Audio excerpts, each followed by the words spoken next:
important to you, because money's not the goal. Having the freedom to do what you want is the goal. It doesn't mean that you're making more money, doesn't mean that you need to spend more money. Hi, my name is Coach Antonio, and in this video, we're gonna talk about 5 money lies you need to stop believing immediately.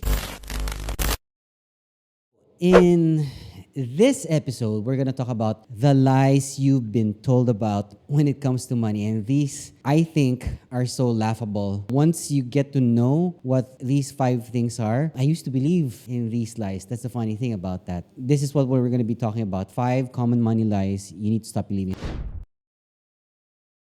Let's go to number 1, which is the lie that says expenses are going to make you poor. Let me explain this one. It's very critical. Expenses alone means nothing, only in relation to what your income is. Let me explain. Example, if you make, let's say, 100,000 pesos a month as an expense, it's a lot. For someone that probably makes 30,000, it's a lot. If you're earning 100,000 a month, less taxes, for example, or let's say net, you make 100,000 a month, or maybe 150,000. Let's put it that way. You make 150,000 a month. If you earn 1 million a month, is 100,000 pesos a lot? No, right? What does that mean? Focus on earning more and spending the same amount reasonably and investing the rest. Because here's the problem. Most people, when they get a higher salary or they make more money, their spendings also increase. For example, you went from making 30,000 and then now you're making 100,000. This one lesson that I learned the hard way when I was still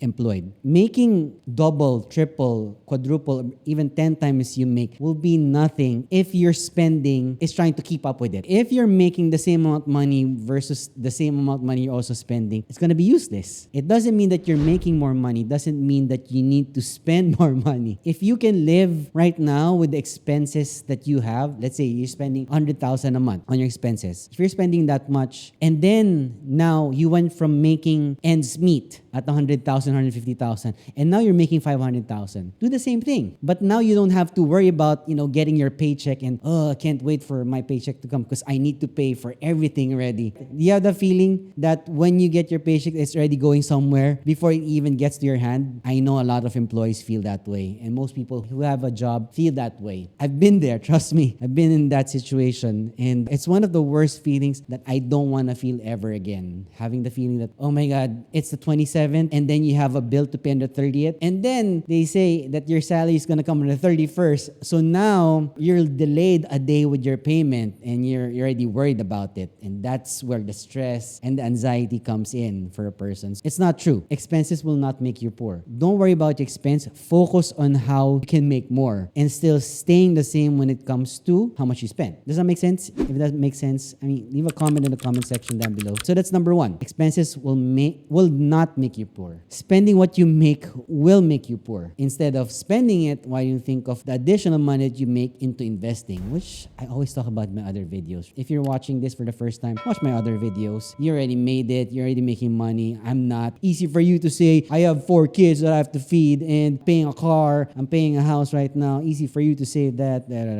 Enough of the excuses. Stop saying that. Easy for you to say that so that's number 1. Expenses will not make you poor. Let's go on to number 2. The lie that says you have to pick between being rich and wealthy. Here's a common mindset, and it's in the book that you're reading right now. Yeah, Secrets of the Millionaire Mind. In that book, the 2 principles, meaning a poor person will say, I can have either or any. If you were given choices, you would pick any. A rich person, a wealthy person will think both. If they're given an option, why not both? I want both. I want freedom and I want money. Poor person would say, okay, I'll give up the money and instead I'll give up my time. Most who say they just want to become rich have a crazy spending habit, and they spend way too much of what they make. I've been there too. Oh my God, this is so crazy. But most who say that they just want to be wealthy and lead a frugal life. Okay, if you don't know what frugal means, down below. My guys will tell you what frugal means. Most who say they just want to be rich have crazy spending habits and they spend too much. While most who say they just want to be wealthy and lead a frugal life make too little money and are just justifying it. Pick both. They're not really exclusive to each other. You can be rich and you can be be wealthy. What does being wealthy mean? I'll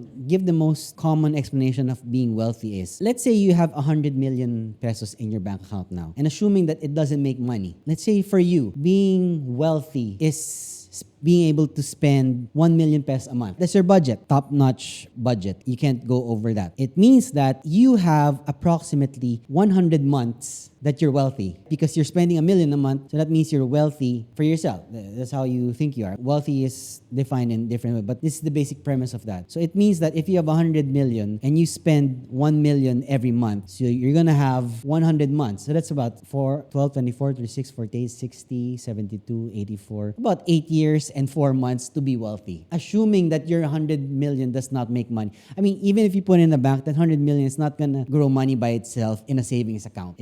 This is not the 1950s anymore, wherein interest rates were a lot higher. And there's things like inflation and stuff. So your 100 million could be like 103 million every year, and it's not gonna be enough if you're spending that much. That's how long you're gonna be wealthy. And it's a common problem for those who became instantly rich. Especially good examples would be lottery winners. Majority of lottery winners, 9 out of 10 lottery winners, become broke in a matter of 5 years or less. It's a staggering statistics wherein they win, let's say, hundreds of millions, and then they lose it all of a sudden because they don't know how to protect their money. They're too scared of losing their money, so they spend it on things that don't generate more income for them. They buy more liabilities instead of buying more assets for themselves. So that's a huge, huge problem. And I talk about in my other videos with regard to use your income to buy assets instead of buying more liabilities. Usually, the mind of a person is not ready. Like most of my students, when I ask them, do you want to be wealthy? And they say, yeah, hell yeah.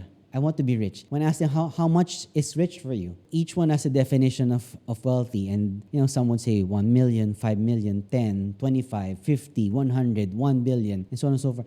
But the thing is, if you think only that small, you're only going to get lesser than that. Because the moment you get something more than what you asked for, you are not comfortable with it. If you don't think you will receive 100 million, for example, you're not seeing, visualizing in your head that you have 100 million in your bank account. If you get that amount in your money and you're not prepared for it, you will lose that money. Because here's the thing, most people think that when they think they want to be a millionaire, and when I say a millionaire, it's $1 million, okay? I'm talking about, so in pesos, it's about 50 million pesos. Okay, be a millionaire, it's like this. When you have $1 million, you want to have 1 million because you want 1 million to spend, not because you want to keep 1 million. Those are two different things. Do you want to become a millionaire?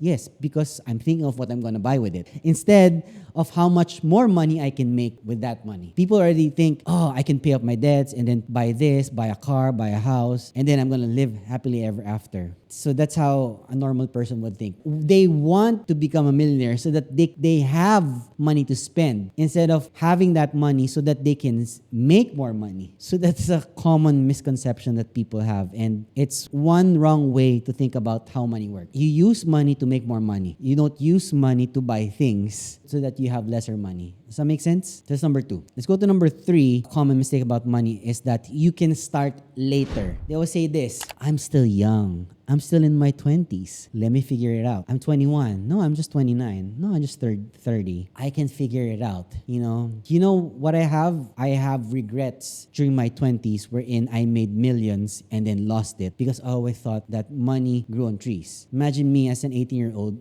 as a college student that already had more than 6 million pesos in my bank account. Sorry, that's about 1999 to about 2003. Self-made because I didn't use any of my parents' money. I used the money of my buyers as down payment so that I can buy the things that they need, which that time, computers, desktop computers, the boom of desktops, supplied them and I made money. It's gone because I didn't know not how to save, but how to invest what I make. I bought cars, I bought things. When you have more money, you get new friends or you get more friends. When you don't have money, you lose your friends. That's where you know who are your real friends who would drink cheap beers and, the cheapest types of alcoholic drinks with you because they don't care if you have money or not. It's a great lesson that I learned. Excuses will never end. Let's just say this. In your 20s, you're gonna say you're still young. In your 30s, you're gonna think, I should start a family first before I start making money. In my 40s, family obligations. I have a family feed. Remember when someone said that it's easy for you to say, you're making money already, there's a problem because I have a family, I have 4 kids and family to feed, and I'm the breadwinner of the family, you're not. That's a common answer of someone in their 40s. I've got a family obligation. When you're 50, I'm too old. I'm getting old. 50 is, for a normal person, old. You know why they say you're old when you're 50? Because you're close to retirement age. Retirement, whoever created that's for labor. Those who are employed, they think that 50 years old is the age near retirement. And if you're not saving enough money for your retirement, you're gonna get really effed up. When you're 60, you're gonna say, I don't have energy. I'm 60. It's no longer my time. Like, I'm too late.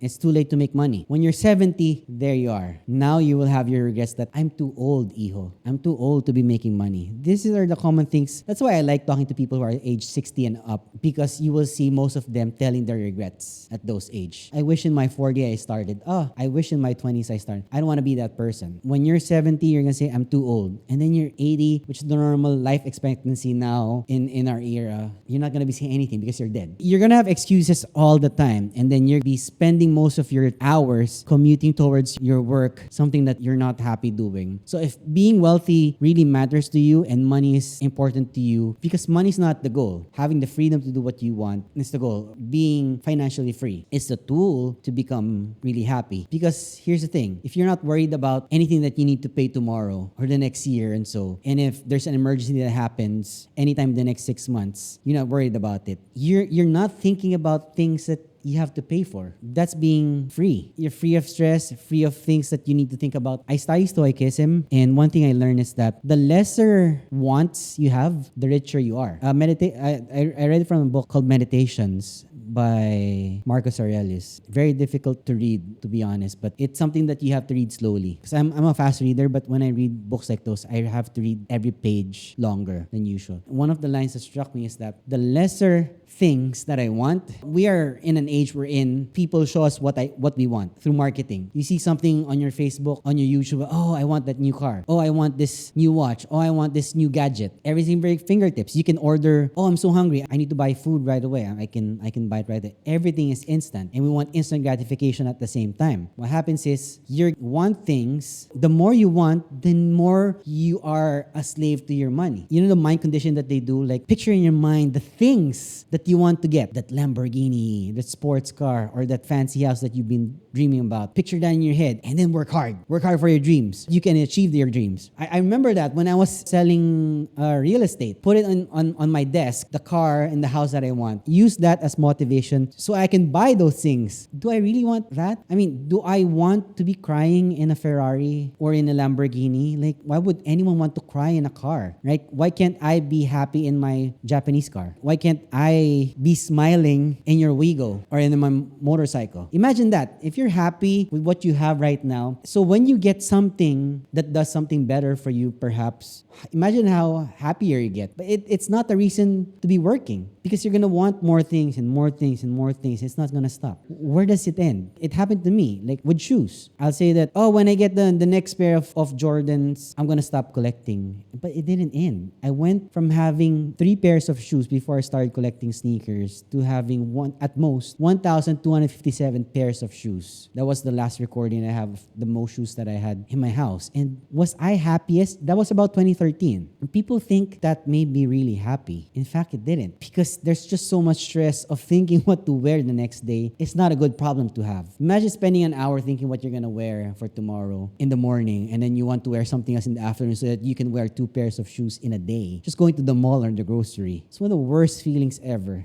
Now I just wear something and just take off because I have more important things to worry about. That the client that I'm taking care of, the business that I'm running. I have more things to think about when it comes to my own shit than what I'm going to wear to impress people that I don't really care about. Just didn't make sense. Just opened my eyes a lot more, and eventually it's not like cold turkey that I stopped. I can't say that I'm not a sneakerhead anymore. I still like shoes. I still like collecting shoes, but it's not eating me up like Gollum. It's not not something like, oh, I gotta have that shoe. If I don't get it, then fine. But the thing is, one thing that's funny about that is that I didn't have a savings. I had millions and millions worth in shoes. At one point, I think it was about almost 10 million pesos worth of shoes. For some, it's a lot. For some, nah, not really.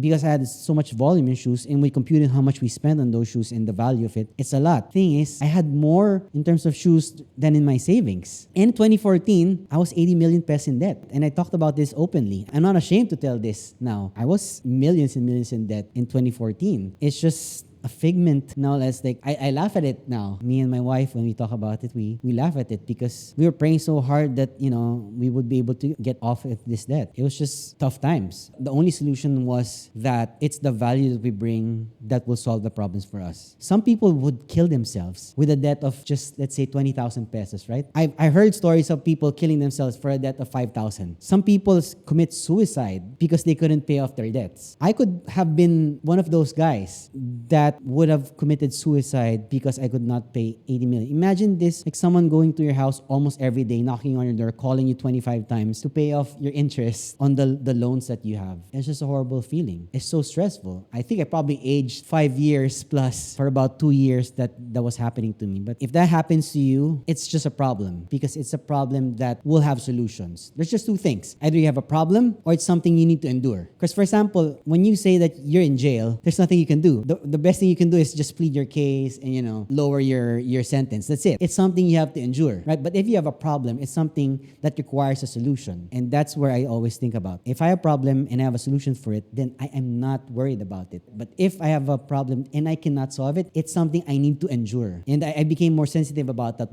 with the people I work with as my students because they always say, it's a problem. No, it's not a problem. It's something you have to endure because you cannot do anything about it. It's something you cannot do anything about. It's something you need to endure as long as you can. It's a trial. Life is full of mountains that you need to climb because when you climb another mountain, guess what? There's another mountain you need to climb. It never ends. It never stops. That's how life is. That's why we need to be built to be able to solve problems, not to stay stagnant where we are. Because when you say, this is hard, this is a problem, I can't solve it, you're going to be stuck there, right? Instead of when you're in a deep hole and you're already digging yourself in a big hole, like me, I dig myself in a multi-million hole. You need to stop digging because when you dig more, you're more than 6 feet deep already. If you start digging more, you're going to be 8 feet deep, 9, 10, and so on and so forth. You need to stop digging and figure out how you can get back up. That's the only way. People's situation is always different from one another, but that's what I always say. That's what Warren Buffett says. If you're in a deep hole already, stop digging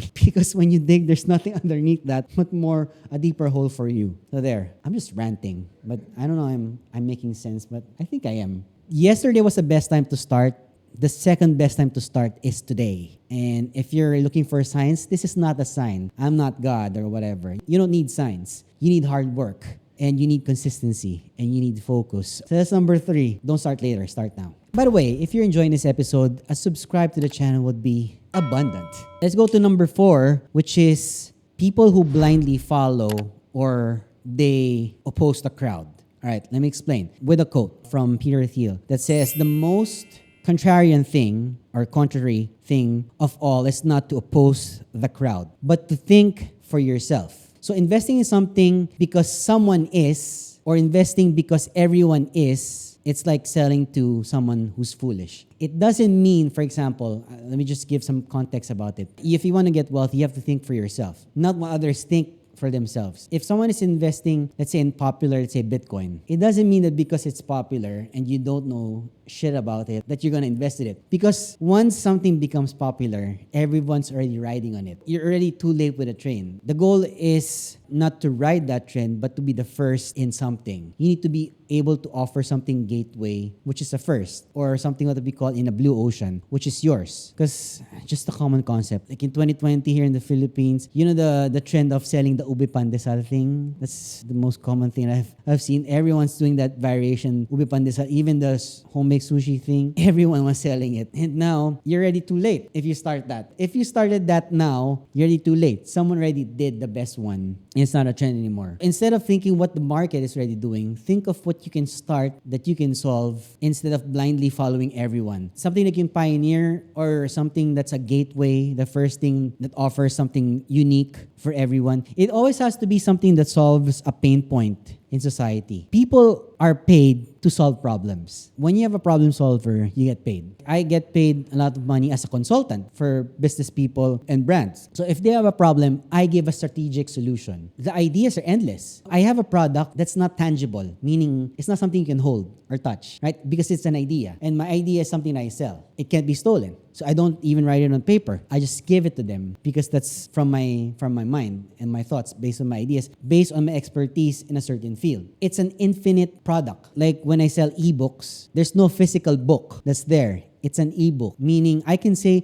it's limited to 300 downloads only. But in fact, I'm just making that shit up. Yeah, you can make physical things. I mean, if you produce 1,000 and you say you only made 100, I did that with Soul Slam. With the hats, we had 144 of the new era hats, each of black and white. So what we said was that instead of saying 144, there were only 15. Ultra limited, but in fact, it's really 144 pieces each. You have to create not just the hype, but the demand for it because the supply is low, but the demand is a little bit higher. That's what you think. You want the scarcity. That's why people like limited things. 1 out of 50, 1 out of 1,000. They like the exclusivity of things. So that's how things work. I mean, this is marketing stuff already, but we're talking about money. Don't follow other people. Follow yourself. You have to always think for yourself what you can offer to people. That's where you start. I know you've read this in the book. Poor people will sell their time. Wealthy people will sell their value. That's why I don't pay anyone for their time. I pay them for the value they bring. I have someone that cleans this office and I give him an amount just because he cleans. If he doesn't want to clean anymore, I'll get someone else to replace him and he'll do the same thing. I can do it myself, but do I want to spend my time doing that? No, right? Yeah, I don't require anyone to be 9 to 5 because I'm output based. I'm a big advocate of having all my team members working based on their output, not based on the hours that you put in. Well, unless you're a receptionist or a guard or something that that requires to be there 9 to 5. I think it's about time they change how the labor works. It shouldn't be based on the hours that you put in, because if I can do something for 30 minutes or 3 seconds, why do I need to stay for 8 hours? It just doesn't make sense. You should be paid more if you do it faster. So that's number 4. Number 5, you must live very, very frugal to become wealthy. Not really. It's a lie. Is it easier? Yes, if you live a frugal life. But there are also people who buy luxury items to establish a perceived credibility. I'm looking at you, networkers. Example, they're like consultants or like agents or what have you, and they become richer as a result. Yes, that's correct. But the moral of the story here is that there is more than one way to get wealthy. It's really important that you live a very frugal life as an art form. As I said earlier, you want to become a millionaire to spend money, which is the wrong idea. You want to become a millionaire so that you can use that money to make more money. That's why when Drake said the first million is the hardest, I think Warren Buffett told him, no, the first billion is the hardest. Actually, for me, to be honest, the first million is the hardest. It's easier to make more money if you have money already, when it's there. When you say you want to be rich, like the thing I said earlier, you don't want $1 million because you want $1 million to spend. You want $1 million so that you can make 10 million. And with that 10 million, you can make that 100 million. And from 100 million, you can make that $1 billion. I believe in a game of doubles. When you start with saving 100,000, you can make the 100,000. You have to think of ways, and this is one of the few things that I like about compounding. It's the 8th wonder of the world. Using 100,000, you can make 200,000. With 200, you can make it 400. With 400, you have to make it 800. 800 becomes 1.6, 1.6 becomes 3.2, 3.2 becomes 6.4, and 6.4 becomes 12.8, and so on and so forth. If I gave you the option right now, would you rather have 100 million pesos now or 1 1 peso that doubles every day. I'll get the 100 because I'm a segurista. I like things that I can touch already instead of waiting because you don't have the discipline for it. You don't have the patience to wait. You now have 268,435 and 456,000 in 30 days when you start with 1 peso if it doubles every day. And I didn't even talk about the interest. So if you're talking about the doubles game, if you do that, it's just a basic analogy. Instead of asking for something right away, as I said, everyone wants instant gratification, and that also comes with money. That's why poor people like joining the lottery, because they like the million odds instead of working hard for what they want to achieve. If you imagine this, if you think about it, rich people don't even spend money on lottery. I remember this, one of my mentors said, I asked him, do you gamble? Or no, when I gamble, I gamble for fun, and it's just $1,000. And I'm talking about the billionaire. And he said, you know what, Antonio, gambling doesn't give me any fun. It gives me anxiety because I can't control it. I'd rather gamble my money on investing in a business because that enough in itself is a huge gamble. Investing 100 million in a business that could possibly not work, but if you put your heart into it, it can make more. Instead of putting 100 million on red, it'll give you so much anxiety, right? Because there's no control for you, right? There's so many outcomes from it. You like the thrill of putting that bet as a gambler. That's what they say in psychology. Not the winning. It's not winning that excites them. It's the thrill of not knowing what they're gonna get. You know, same with the slot machine. They keep on pressing things, hoping. It's a slot machine mentality. When you keep on pressing and pressing, that you get something different, and the sound of it is the same. That's what happens when you pick up your phone. Because when you pick up your phone, you're not gonna get the same notification every 1 hour, right? You're gonna get a text from your friend. You're gonna get a status update from a friend on Facebook. You're gonna get email, another. Every time you check on your phone, it's like a lottery. You don't know what you're going to get. That's why people have a habit of checking their phone, because it's a habit of, ooh, I'm gonna get something new. Ooh, oh, nothing. Ooh, there's something new. Ooh, 5 notifications. What is this? That's why I stopped checking my phone all the time. That's why I don't have any notifications on my phone. That's just me. So that's number 5. One of the most common lies is that you need to live very frugally to become wealthy. That's not true. That's all I have for you today. If you found value in today's episode, make sure to hit the subscribe button and leave a comment in the comment section down below. And I'll see you again on the next episode. Peace.